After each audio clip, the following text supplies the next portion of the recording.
What's up? Ghost Fictions is here, and we're back again. This is the first part of a story where Issei broke up with his harem and decided to leave. Issei Hyoudou, a boy that has gone through a lot, chose to fight Trihexa as his final battle due to the girls breaking up with him due to his perversion. The leaders, also feeling bad for him, decided to agree on his retirement from the supernatural as their pillar. They even were ready to finance his well-deserved vacation, and he would be living a normal life. They will always care for Issei. However, as fate had planned it, Issei's life was not done. It had something else planned for him, something else.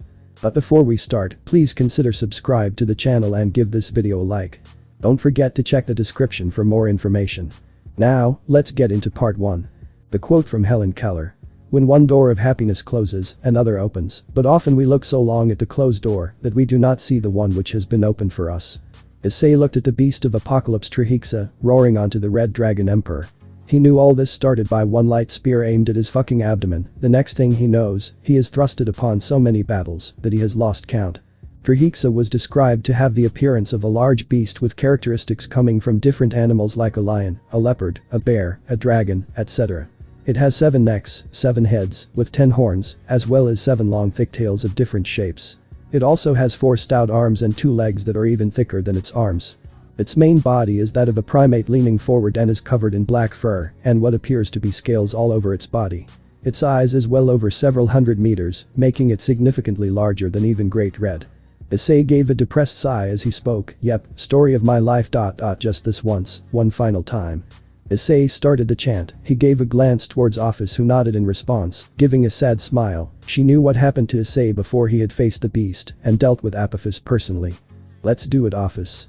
Issei spoke with a small interest. This was his one final battle, and no matter what happens, he will give it his all. After that, no more fighting for the supernatural. The crimson red dragon dwelling within me, awaken from your dominance. Issei started to chant. The crimson heavenly dragon I possess within me, rise up to become a king, and RageRevan also made his chant as Issei continued. The jet black god of infinity Office continued this chant as Issei added. The glorious god of dreams. Watch over the forbidden existence we shall become that transcends the boundaries. Thou shall dance within our radiant inferno. Diabolos dragon god. Let's go. Issei flew into the fight, knowing full well he may not going to survive this fight, but it mattered not. He would survive for another day one way or another. He knew that he must live for his parents, friends and his older sister. While facing off against the beast, he was reminded of his past and how things had come to this. Scene change. Flashback begins. Issei was walking to the Orc Club room. RageRevan had already been killed courtesy of Fafnir, and with him defeated the Cows Brigade had fallen apart. They could finally settle down, while Issei planned to finish his high school studies, settle in a good college, and marry his current harem, which comprised of the following. Riaz, Akeno, Kaneko, Kuroka, Roswis, Ravel, Asia, Zenobia and Irina. He soon entered where he was greeted by all the members of the Occult Research Club. However, what surprised him the most was some members were absent. Hey girls, you wish to talk? Issei noticed Hyoudou, Kunu, Tosca, Lefei and Gasper missing as well. They must be working with something.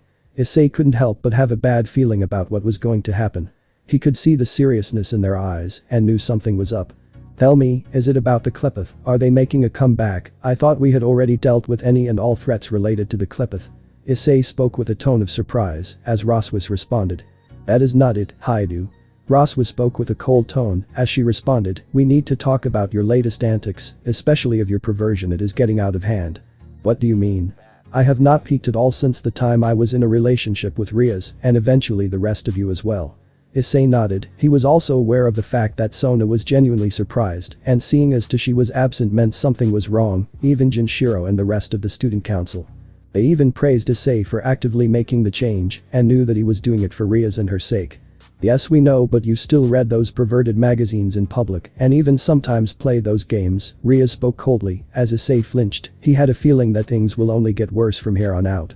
That is why we have all come with a collective conclusion. Akeno spoke as she continued. We have all decided to break up with you. Issei was left heartbroken, unable to believe what he had just heard. He knew that their relationship was going smoothly. But in reality, it was the polar opposite as Issei spoke with a shaky tone. Please tell me, this is a joke. Issei spoke with a shaky tone as Zenobia responded. I am afraid not, and to think I wanted children of a pervert like you disgust me. Irina spoke in agreement as she responded. Zenobia is right, I can't believe my childhood friend has become a lowly pervert. Irina's words only worsened Issei's state as he couldn't believe what she was saying. Newsflash perv, nobody here likes or cares for you. The other girls spoke in agreement as Issei spoke with a shaky tone. I see. Issei spoke with a worried tone as Roswis responded. The girls are correct, I was only your boyfriend to convince grandmother, I wouldn't mind if it was not for your perversion. Roswis spoke coldly as Asia continued. Issei-san, you are too much, your perversion is too much for me. Asia exclaimed as Ravel spoke sadly. I am sorry Issei, I can't do this anymore, your perversion is too much, even for me. Ravel exclaimed sadly. Issei could see from the tone that they weren't as spiteful as compared to the others, but regardless, they should almost be used to it. Sorry Naya, but this nature of yours is too much for me, as well. Kuroka spoke with her usual demeanor as he also noticed her being supportive of her sister. Issei couldn't help but clench her fists because of how hypocritical some of the women present here are, especially those that slept with him literally naked. So that is how it is.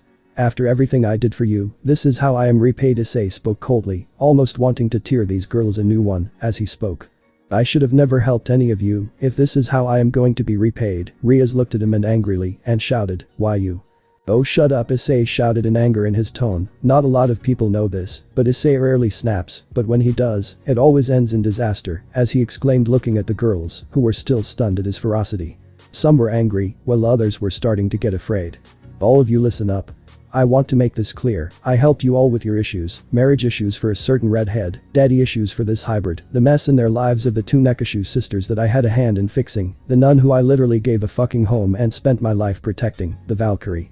Who would have been used as someone's object to satisfy his own Siskin tendencies, the slut from the church who wanted to make babies with me, along with a so-called angel that was my sorry excuse of a childhood friend, and finally the fried chicken. I got nothing to say for you. Issei's words were filled with spite as he continued, but I am done helping any of you. You can go help yourselves from now on. Issei walked out of the room with anger in his eyes as Riaz tried to stop him only for Issei to slam the door. The girls were stunned by how cold and vindictive Issei can get, some were angry, while others were fearful, those that were grief-stricken were devastated by this. Riaz then spoke loud enough for Issei to hear. If he was not the Red Dragon Emperor, I would have never revived him. Riaz's words was the last straw that broke the camel's back as he clenched his fists in anger. He had to control himself, otherwise he would go Juggernaut drive. However, someone else also heard him and decided to talk to Surziches about this. Flashback ends. Issei avoided a fire breath courtesy of Trihexa as he started to create the Infinity Blaster move. He boosted multiple times. Infinite Blaster.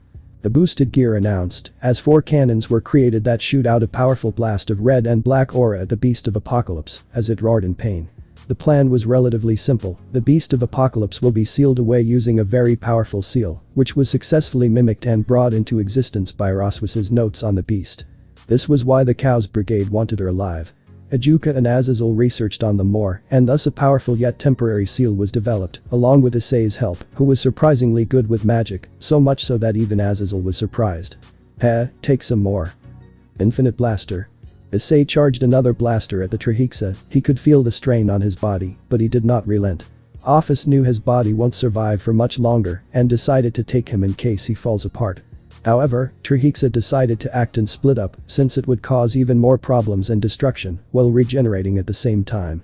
Issei grew frustrated knowing that it will keep persisting causing even more damage. He had to act quickly.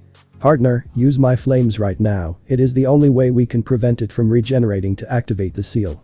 Issei understood this and decided to generate Drake's flames, flames known to even burn down the souls of its victims. They were blazing inferno of scorching flames.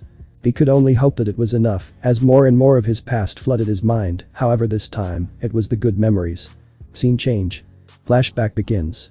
Issei walked into the office of Surzich's Lucifer. Initially he did not want to involve her older brother into the fight, but Azazel insisted on bringing him here. He had already informed him about this.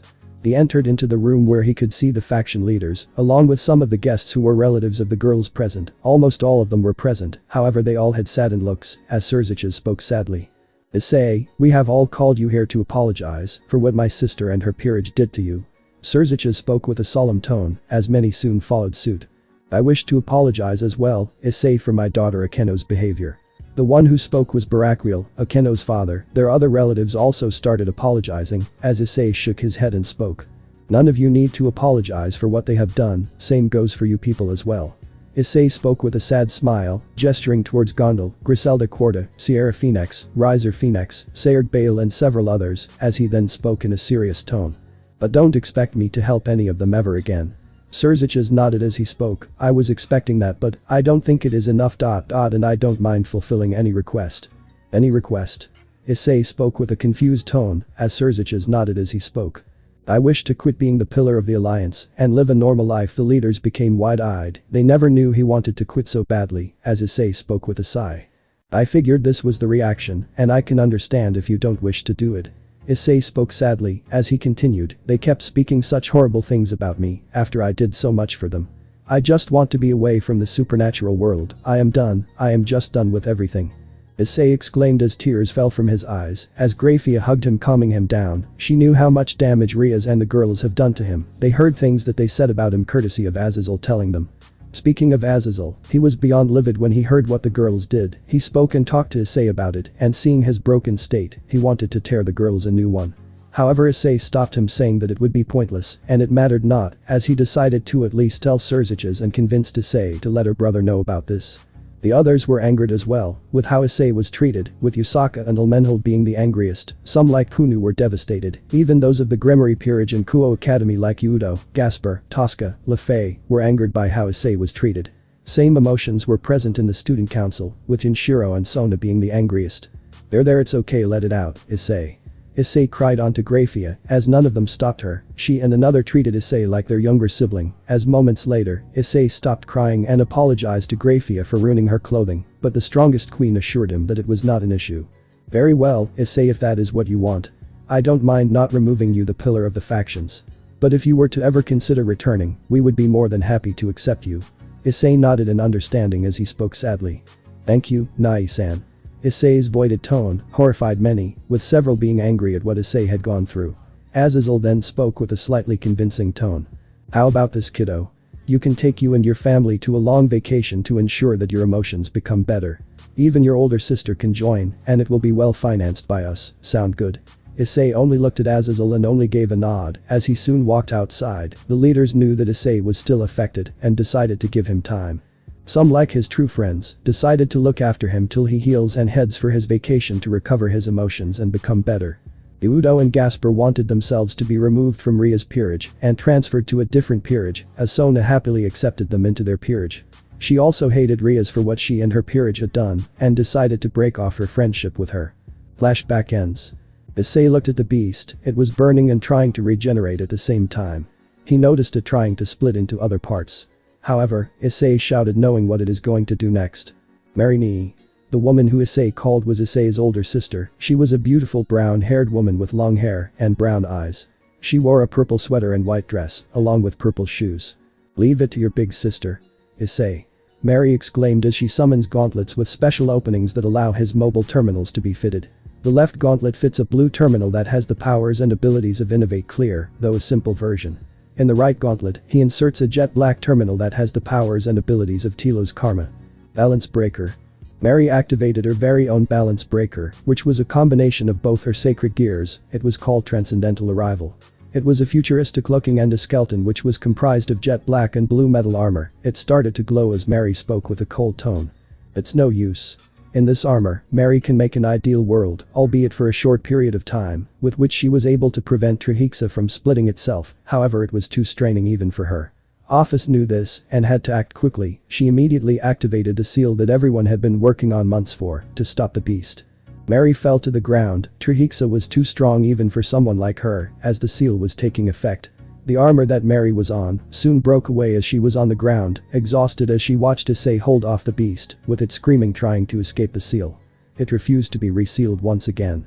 However, just as the seal was working, Issei's armor also started to break due to overusing it, and he was completely exhausted and passed out. It was due to overusing the Diabolo's dragon armor.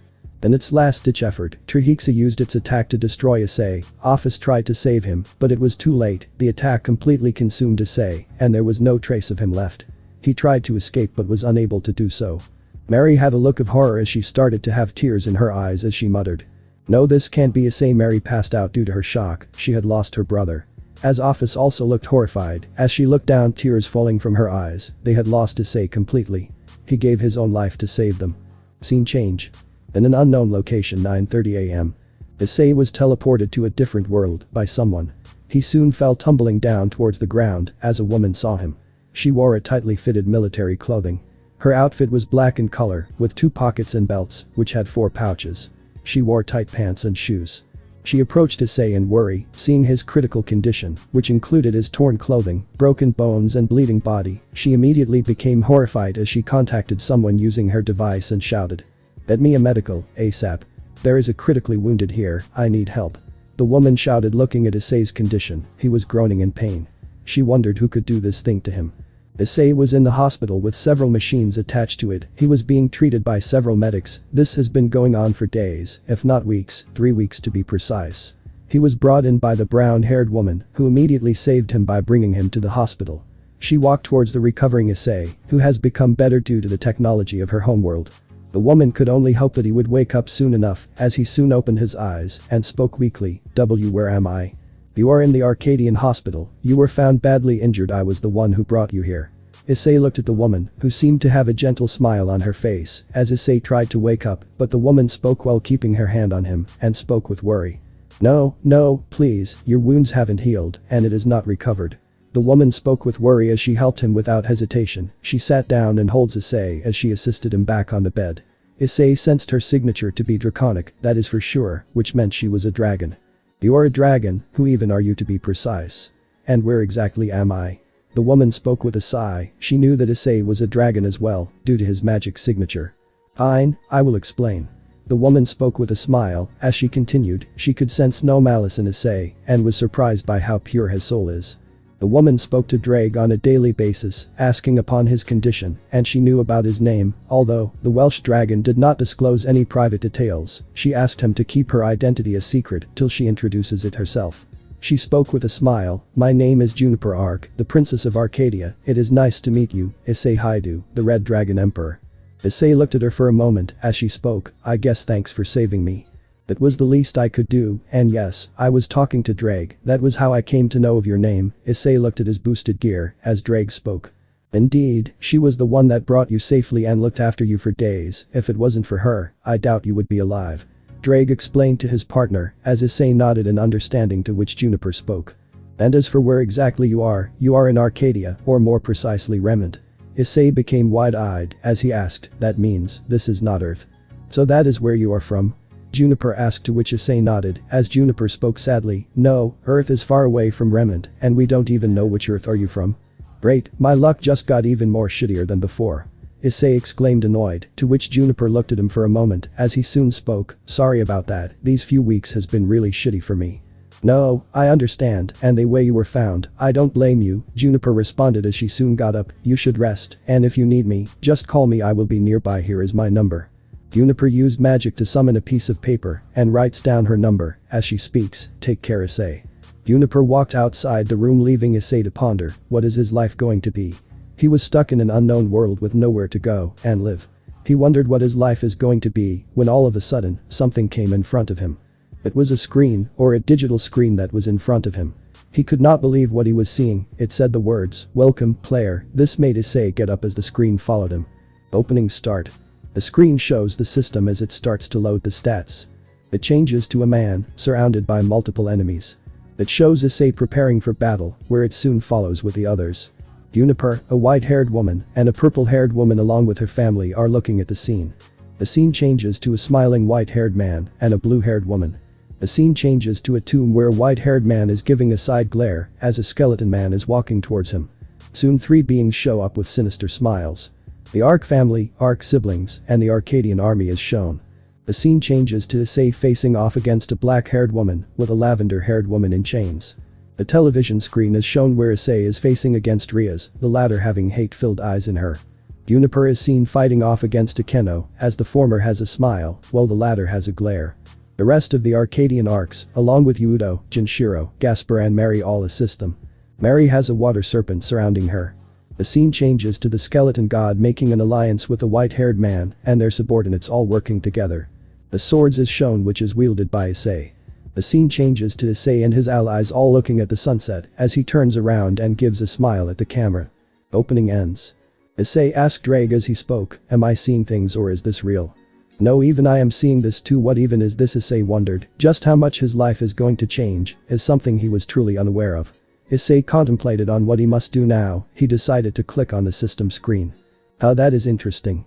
Issei mused as suddenly the screen changed to something else. Running startup sequence. Loading stats done. Loading levels done. Loading skills done. Loading information about user done. Does user desire to stop time? I guess, Issei muttered. As time suddenly stopped, he looked around to see time had completely stopped, as he could touch the place, and it barely affected him at all. Drake, can you hear me? Drake responded with a nod. Yep, it seems like you have unlocked a leveling system, partner. You might want to check your stats. But how? Drake responded with a sigh. Look at the bottom part of the screen, there is a button which shows that. I see. Well, let's go. Name? Issei Hyoudou. Title? Former pillar of the factions, Red Dragon Emperor, perverted beast, enemy of all women. Level? 445. Experience points, EXPR. 20,000 44,500. Race? Dragon God. Health points, HP. 25,000 50,000. Mana? 35%. Fatigue? 200. Strength, STR. 23,440. Vitality, VIT. 25,678. Agility, AGL. 26,789. Intelligence, INT. 23,000. Senses, SES. 30,134. Luck, LCK. 22,000. Yen. 75,000. Abilities. Dragon God Physiology. Immense strength, speed and stamina as opposed to regular normal humans, and some other races can even keep up with gods and other beings on the same level. Additionally, user can transform into a dragonoid form, dragon form, and can grow his own dragonic wings. Although most of it is still untapped, the user can become immensely strong as time passes by. Draconic magic. The user has access to magic belonging to dragons, which he can use it to his will, and can mostly excel in magic that originated from the dragons. The user has excellent prowess in fire and wind magic. Breast break. The user's most powerful move against women. As its name suggests, this move allows him to strip women by first coming into contact with them, concentrating his demonic power, then snapping his fingers to activate one of two effects, which is either clothes or the effects of demonic power. Polungual. This move allows him to talk with women's breasts to women's breasts after creating a space. As such, it is a useful move as it allows him to learn his opponent's plans by asking their breasts. Flame Blaze. The user learned to breath flames using boosted gear. First, he inhales, filling his lungs with air and produce a small flame in his stomach, then uses boost and transfer to enhance it, then breathes massive flames from his mouth. Expert hand-to-hand combatant. The user has expert martial arts training, able to even keep up with the strongest of the martial artists. This was due to the user's training in hand-to-hand combat. However, the user is still vulnerable to feints and redirections, but due to Issei's physiology, he can handle that. Decent sword fighter. The user has decent sword fighting skills, capable of sensing and fighting against sword users, and even keeping up with them. He is capable of holding on and even potentially blocking attacks from them, albeit he struggles against the stronger ones. Skilled tactician. The user has base level knowledge on how to counter and play tactfully instead of charging into fights, like most brawlers are meant to do. Often using their weaknesses and abilities against them to win fights. Abilities boosted gear. Boost. This ability allows the user to double their powers every 10 seconds without limit until the user reaches their limit, whether it's their physical abilities, magic or demonic power based on the user. Transfer. The user can transfer increased power to other people or objects. Dragon Shot. The user fires a beam of energy of concentrated demonic powers. This move is generally used in tandem with the boosted gear to increase its destructive powers. Divide. Since the user recklessly had taken a part of the vanishing dragon, the user can use the special skill Divide, which can cut down the power of a target by half, although this too is dependent on the user. Dividing Gear. A boosted gear variation of the Divine Dividing, and what allows the user to use the skill Divide, however this can siphon the user's lifespan. Balance Breaker Welsh Dragon. This move allows the user to be cloaked in a strong draconic armor, which increases their stats by a lot, even more than it usually should have been. It also allows the user to have added strength, stamina, speed and durability to the powers he already has. Diabolo's Dragon Disabled. 23 HRS Remain. An upgraded form, caused from releasing Office's power, possible because his new body was created through Great Red's flesh. This changing his scale mail into crimson and black, with 2 pairs of dragon wings, and on all his gems. However, the user can only sustain it for a short amount of time before it wears off due to strain. Dividing Wyvern Fairy. The user creates small dragons from the gems of his armor, which replacing dividing gear. However, unlike the original, it does not reduce the target's lifespan. Interesting. Issei mused, looking at his stats, wondering what else he can do. He remembered on how he asked Ajuka to remove his evil pieces, which did take some weeks, but they were able to remove it. Now, he was a full-blooded dragon. Partner, I think we should release ourselves from the time stop. Issei nodded in agreement. As time reverted back, he then pondered on how to close the system. No sooner than he thought that, the screen changed to the instruction that Issei needed, as it read. To do that, I will have to say, close system, and to reopen the system, I will have to say, open system ... to see status, I will have to say, check status ... and to see other status I will have to say, check stats. Issei read out the instructions as he then commanded, close system. The system soon went off as he soon lied down. He was stuck on this planet, and he did not know what to do next. He was in an unfamiliar alien world, and he knows nothing about it. He could only hope he found a way in this place. Drake, do you think we will be alright? Drake responded with a sigh, I am not sure, but I know that you will be fine. Issei looks at the phone as he speaks. Should I call her? Ask her more about this place. Maybe, but you should rest for now. Issei nodded as he soon rested. He pondered on finding a place in this new home till they find a way back home. He had the system and he did not know what is capable of. But he would find out a way. For now, he soon lied on the bed, and before he knew it, sleep cradled into his arms. A few hours later, Issei soon woke up as he started to eat his food in the Arcadian hospital. It was surprisingly decent, not the bland food that he was expecting. He soon was met by Juniper, who spoke, how are you feeling? Better actually, I think I can walk. Juniper smiled in response as she spoke, that's great to hear. Speaking of which, you are the princess, right? So do I need to call you by your appropriate title or something? Juniper shook her head and spoke, not here, only when you are in the Arcadian court, when you will be needing to talk to my father, the current emperor of Arcadia. I see. So when I was found out, how was my condition? Issei asked, to which Juniper shuddered, remembering on how bad his wounds were. She then spoke, your clothing was torn, with your body being even darker than it usually was. It was almost as if you were burned alive, not to mention, your bones were broken in the ribs, chest, abdominal area, and even your limbs. You were bleeding from every location, especially in your head and limbs. The doctors even stated that you wouldn't even survive this, but you were persistent and you eventually recovered. Juniper spoke with a smile as he responded.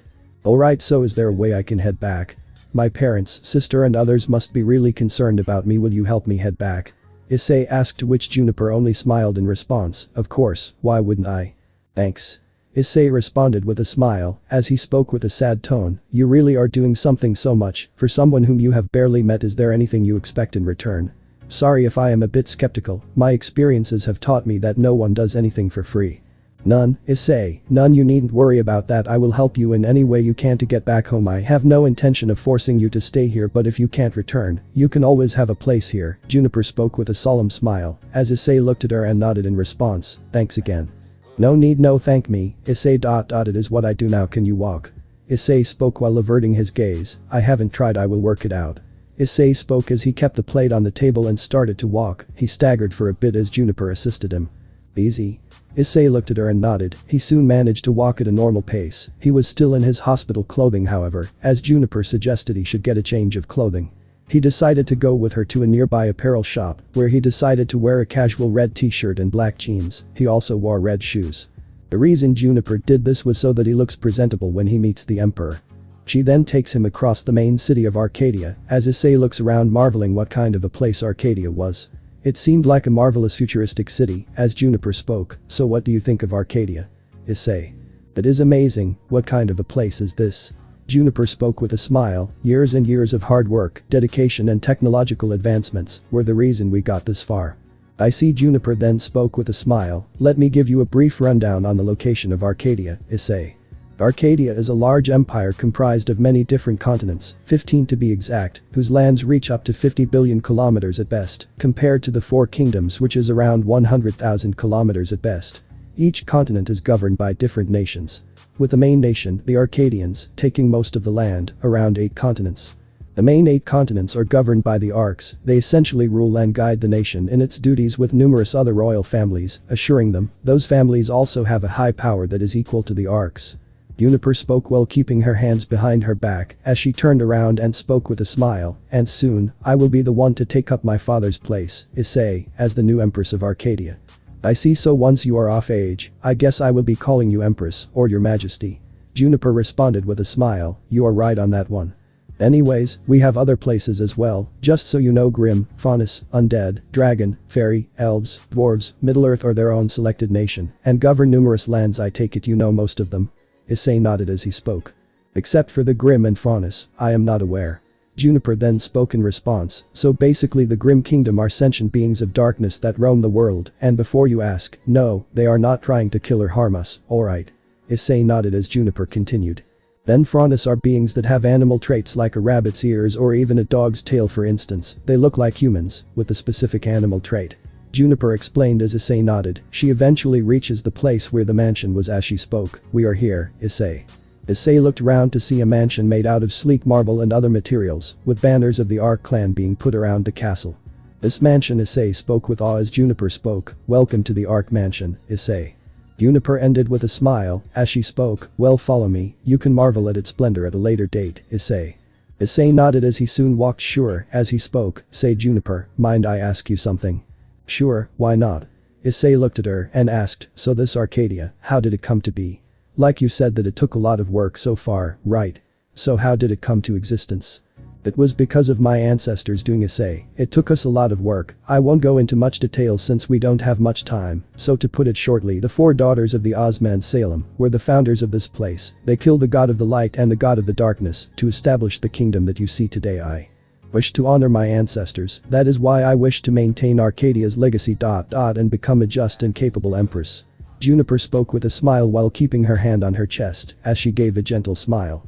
Issei did not know why, but in his eyes, he saw something that nobody will ever see. He could see the gaze of a true empress, but it was not cold, it was gentle, warm and kind. He never saw this next to Ria's or any of his former harem. He did not know what to say as he spoke whatever words he could. I guess you will become a good empress, Juniper. Juniper gave a smile as she spoke. Issei, let's go, my father is waiting for you. Yes. Issei spoke with a gentle tone as he soon encountered some of the Arcadian royal guards. The guards wore a blue and white medieval tunic with a sword holstered around their hip. Additionally, there was a cape around them, and they wore a gold paladin helmet on their head. The cape was supported by a yellow star, and they wore golden boots. They saluted Jean upon her entrance and were intrigued by the new guests in the castle. Greetings, princess, and the guards seemed to be confused as to see who Issei as, to which Juniper explained to them, he was the injured guest, he has no record of any person in Arcadia, we just want to meet the emperor. Very well, as you wish, princess. The guards head inside to inform the emperor as Issei asks, so was there anyone else that had met me or Drake before? Well, there was an old friend of mine, you can meet her once we are done, okay? Issei looked at her and nodded as the guard soon came outside and spoke, the emperor is ready and wishes to see you. Very well. Juniper turns to Issei and speaks, come in, and you needn't worry about my father, he is a good person, so just be the way you were with me, okay? Right. Issei responded as the duo head inside, as they soon see a giant office room, which enamored Issei. A stairway leading up to a window overlooking the entire mansion, along with a couch and some seats. Then there's the multiple rows of bookshelves, filled to the brim with books regarding Arcadia's history, magic, races, and all sorts of stuff. This office is essentially a treasure trove full of items from all across Arcadia. Father, I have brought him. Juniper spoke with a cheerful tone, since the emperor was her father right now, she can be a little bit more informal as he spoke with a smile, Juniper, please bring him here. Issei, meet my father Liam. Issei looked at the man, as he was described to be a pale blonde-haired man with white dragon horns and white scales, he also had light gray eyes. He also wore a white-in shirt and a brown coat, with brown pants and brown shoes, his arms had dragon scales on them as well. So you must be Issei, that my daughter spoke about. Issei spoke with a bow, why yes, my name is Issei Hyoudou, it is a pleasure to meet you, Emperor. Please, Issei, call me Liam in private. What Juniper talked about you, and how well he talked about you showed that you are a good person. Courtesy of Drake, of course. Issei nodded as he pondered on what is to come as he spoke, I would be honored, Liam. So Issei, I hope you don't mind telling us how you landed up here. Issei nodded as he spoke, yes, so what happened was during a battle in my home where I was facing a very strong adversary, I managed to take the threat down, but in its last-ditch effort, it tried to kill me as well, such that I don't become a problem. The attack hit me and the next thing I saw when I woke up was me being in Arcadia with your daughter looking after me in the hospital. Liam nodded in understanding as he spoke. I see, so that was why you were in the hospital for 3 weeks and you were so badly injured. Yes, Liam. That is what happened. Issei spoke while rubbing his head as he still could feel the after effects of using Diabolo's dragon god. He had overused it and still was feeling the effects even now. He knew that it was disabled for 23 hours as Liam spoke. So Issei, what is that you wish to do? Issei only shook his head and spoke. I just wish to return home, Liam, that is all. To my own earth, my home, that is what I want. Liam nodded in understanding as he spoke. I see. So you wish to return to Earth, right? Issei nodded as Liam spoke. That is going to be quite a pickle, Issei. How so? Juniper then explained to him. It is because there are multiple Earths, Issei. So first we need to scan every single Earth for the magic that is emanating from your body to identify the precise Earth. This will take time to do so. Since we have go through every single one of them and to make sure if magic or your magic type exists or matches, then we have to make sure that if it matches that said magic type, and that may end up taking a lot of time, years even, at worst. Issei paled at the thought of not seeing his family for that amount of time. They must presume that he is dead, if not long gone, as he looked down, tearing up at the thought of this. Liam and Juniper felt sad for him. They couldn't even imagine the fact that he won't see his loved ones for a very long time. However, they needed to give him hope that he will reunite with them sometime in the future. Issei, listen, Juniper spoke with a smile as he looked at her. Have hope, I promise you, we will help you locate your home, and you will meet your family one day. Have faith in me, I can assure you, you will be heading home one day.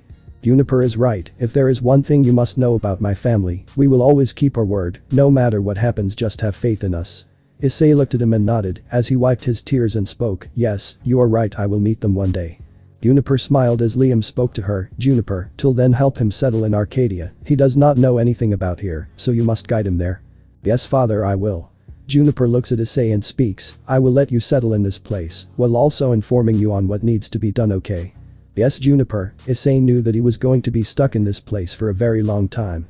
However, he did have to make the most out of it. He had no choice but to do so. At the very least, he had time to think about what needs to be done. Scene change. In the DxD world. 3 days later. Hyoudou residence, 9:30 a.m. The Hyoudou residence, once a place of festivity and joy, was now a place that was completely deserted and devoid of any emotion. The joy that the world once felt was gone, since Issei Hyoudou had been consumed by the attack that Trihexa unleashed on them. It was revealed that Great Red had teleported him to a safe location far away from the planet, since it was the only thing he could do as quickly as possible, otherwise Issei would have died. The ones hurt the most were the ones that supported Issei, like his family, his older sister, the faction leaders, and many more. Many still cared and loved Issei, especially the Gremory family being one of them. They were livid at what Rias had done to the boy and decided to take action. However, the Gremory girls did something stupid. They had the gall to enter into Issei's place and room for feeling regret from their actions. However, in reality, they were only doing this due to fear. They had no regret breaking up with him, not until Surziches removed Issei's pawn pieces from his body and informed Rias that he is no longer her pawn. The girl did oppose as expected, only for the crimson-haired Lucifer to shut down any and all comments from her. He made it clear that she has no right to Issei, since she broke up with him, and she had to relent out of fear. No sooner they entered, they were met by a very livid Mary who tore the girls a new one, almost killing Irina, ripping her wings, especially when they refused to leave from the house, and gave Rias a very nasty scar. She even almost killed those that slept naked next to Issei like Rias, Akeno, Zenobia, Kaneko and even Kuroka. She blamed them for causing their brother's death in a tear-filled rage. She would have done the deed had she not been physically restrained by the leaders, mostly the stronger ones like Surziches and Shiva. They did not blame her for her anger, as they were also angry at the girls for having the guts to even enter Issei's house. The aftermath caused the girls to be in the hospital where they are under critical condition due to the damage Mary inflicted on them. Phoenix tears had to be used and they were put under house arrest as they all apologized for the trouble to the Hyoudou family. The loved ones of the girls made sure they stayed in their rooms, except for those like Kaneko, who was sent to live along with the Gremory peerage girls in the Gremory mansion, minus Irina, who was sent back to her parents in England. As for Kuroka, she was immediately kicked out from the volley team, with Volley personally doing the deed. Since he hated Kuroka calling her a dishonorable cat, he hated her even more, with LaFay hating her the most amongst the group. She was a literal stray cat, and she was not present even now. Nobody knew where she is. The only ones that lived in the Hyoudou residence were the current Hyoudou family, along with Kunu, Lilith and Elmenhold, and some new guests which included Yudo Kiba, Volley Lucifer and Gaspar Vladi. Kunu asked Yusaka to stay in Issei's place to remember him, which she allowed without hesitation. Both her and Kunu were too affected by Issei's demise, and they will remember him always. All in all, it was a dark time for everyone involved. No one wanted to take Issei's place as the pillar, since it was a seat meant for him, and nobody else had the right to do so. Mary thought of taking her brother's place to honor him, but shook her head. She refused to take the place of being the pillar of the factions, since only Issei had the right to do so. Speaking of Mary, she became cold and distant for a while, since she blamed herself for what happened to her little brother. She often used to cry a lot, and even was about to start drinking when Azazel stopped her, since it wouldn't help at all. The girl was devastated on the loss of her little brother.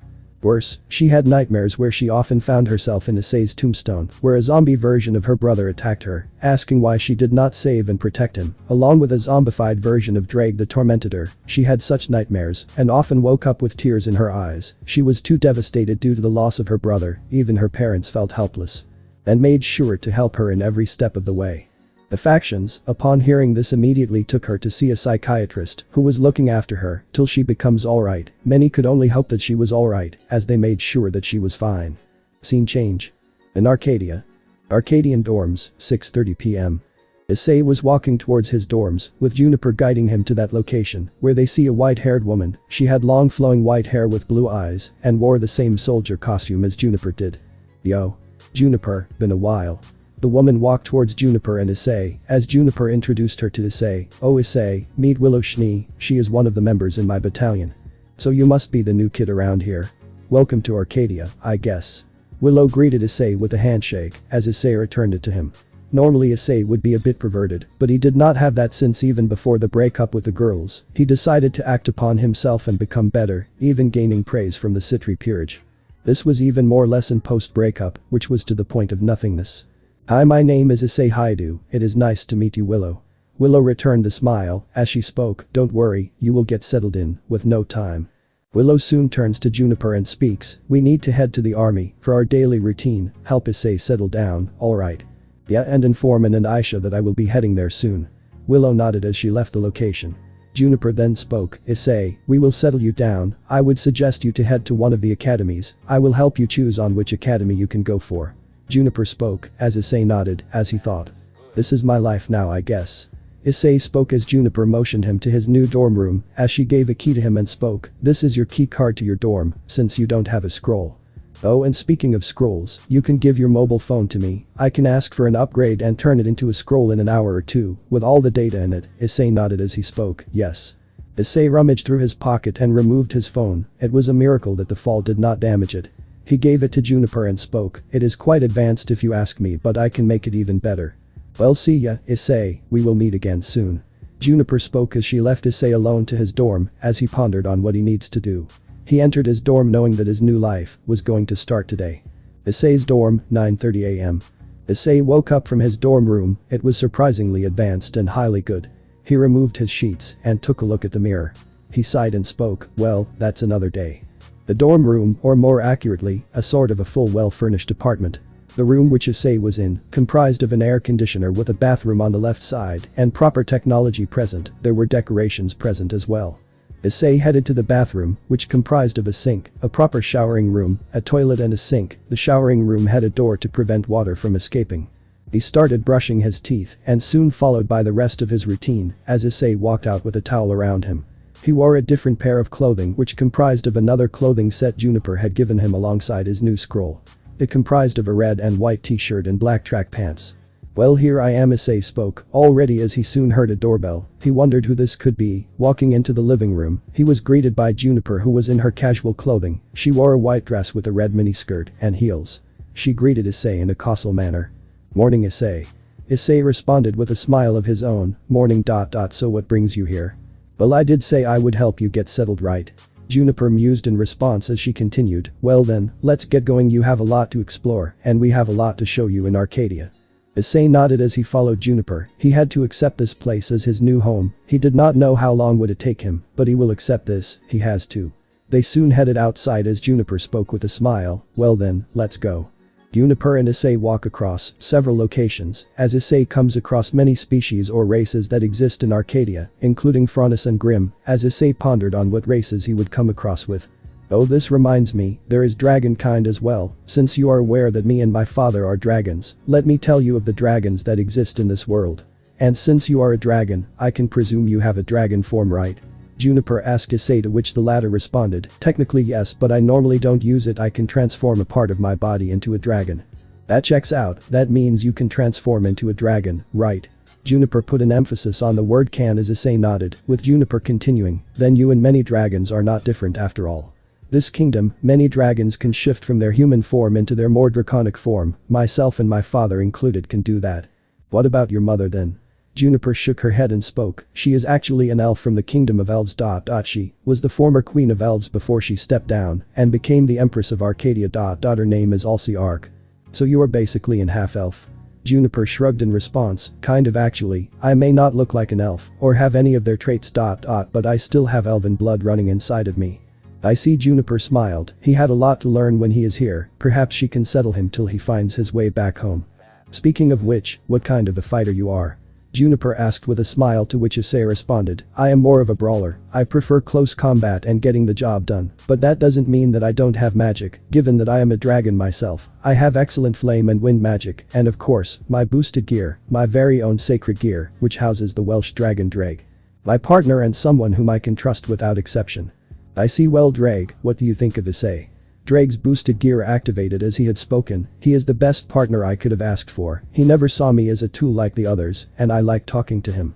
Drake did not mention about the op-eye dragon part, since it would not only be awkward and weird about it, but the mere mention of that often brought Issei to the point of depression. Since it reminded him of his past relationships, or failed relationships. I see. Very well, it is nice to have someone like Issei, so we will be starting with the first academy. Follow me, Juniper spoke with a smile, as they headed to the academy, the first academy, aptly called the academy. This is known as the academy, this is the best academy for the students who aim to vast themselves in technology. The technology they offer here is unbelievable, for those who love to create and invent weapons and gear, you are provided with your own personal lab, and the resources you are given are infinite. Yes, you can also use it for combat, they aim for their students to use their technology to do good out there. To enter the academy there is an exam to present your creation, as they will be given to a judges panel, so if they like it, you're in. Juniper explained, to which Issei mused in response, Something that catches your interest for this one? Juniper asked, to which Issei shook his head and spoke, maybe, but I am going to need some time to decide. Take your time, Issei. Juniper mused in response, as they soon started to walk towards another academy, which almost looked like a dragon statue on top of the academy. The academy for the strange and gifted, it's for those people whose semblances are unique, new, and cannot be controlled. This is the #1 academy for semblances of any kind. They can turn your weakest semblance into a powerful one, anyone can get in, but the training is very difficult. This is also for those whose magic is unstable, and those whose summons are difficult to use, they can teach you how to perfect your magic, despite the difficulties of that certain skill set. Juniper explained, as she continued. Your sacred gear will be perfect for this academy. Juniper added, to which Issei responded, I guess, maybe I will reconsider it.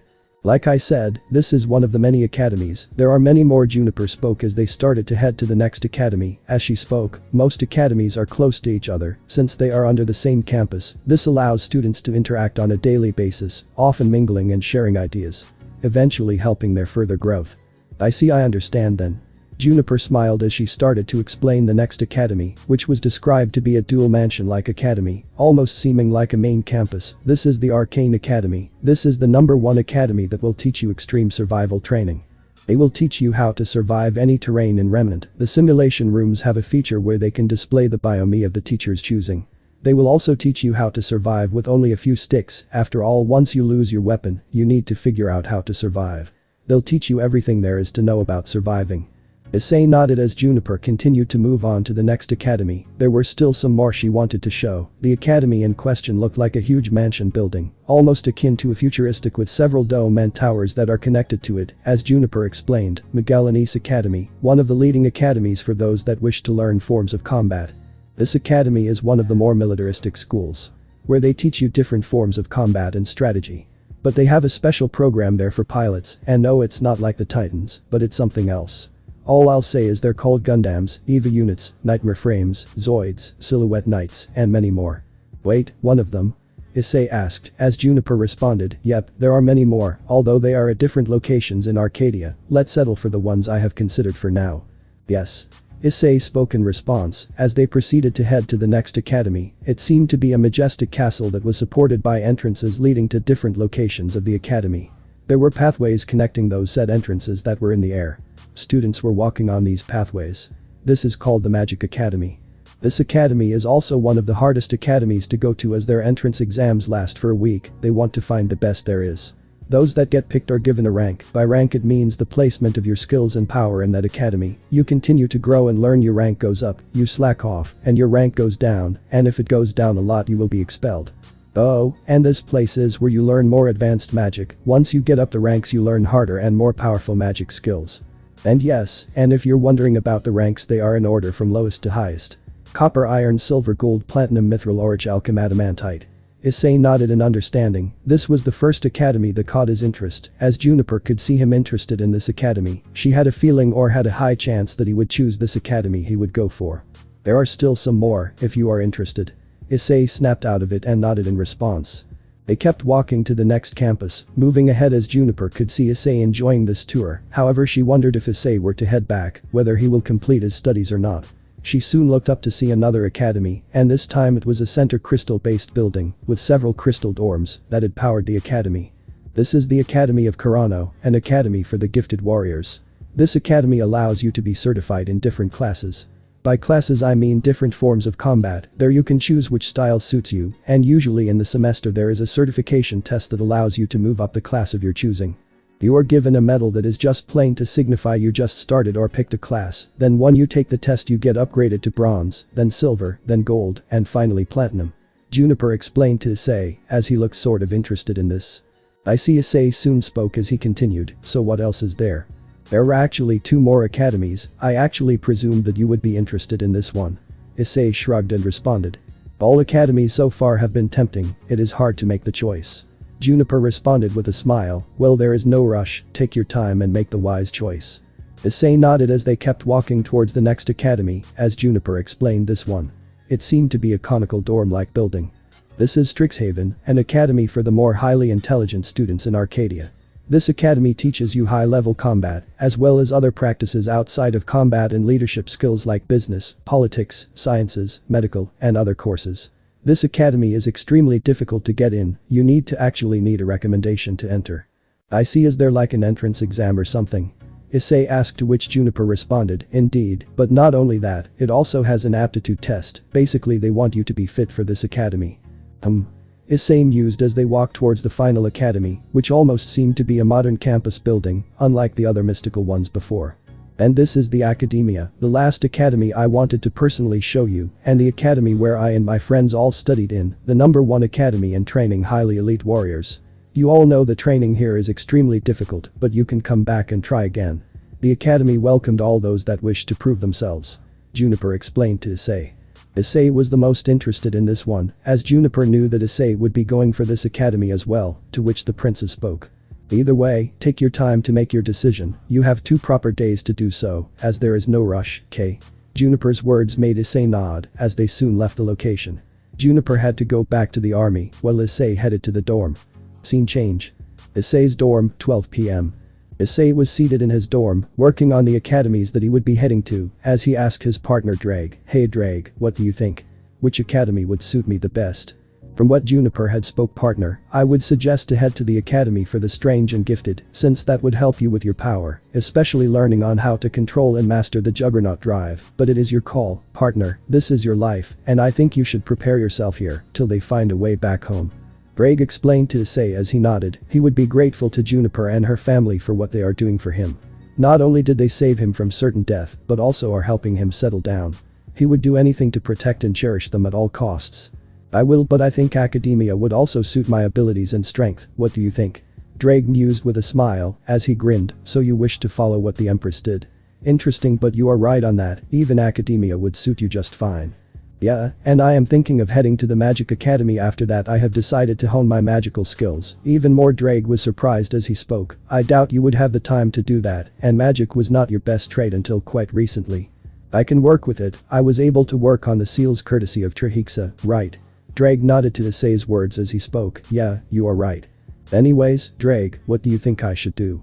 Drake mused in response. I told you before, it is your call, your new life in this place should be present. Speaking of which, what are your thoughts on Juniper? Drake then asked, to which Issei responded, I can't say, when I first saw her, she was gentle and kind, she saved my life even when she did not know me, for that I will be eternally grateful to her. And so did that Gremory brat, she did save you from Rainer, right? Drake mused in response, wondering what Issei would respond, as Issei responded, I don't think it would be wise to compare them.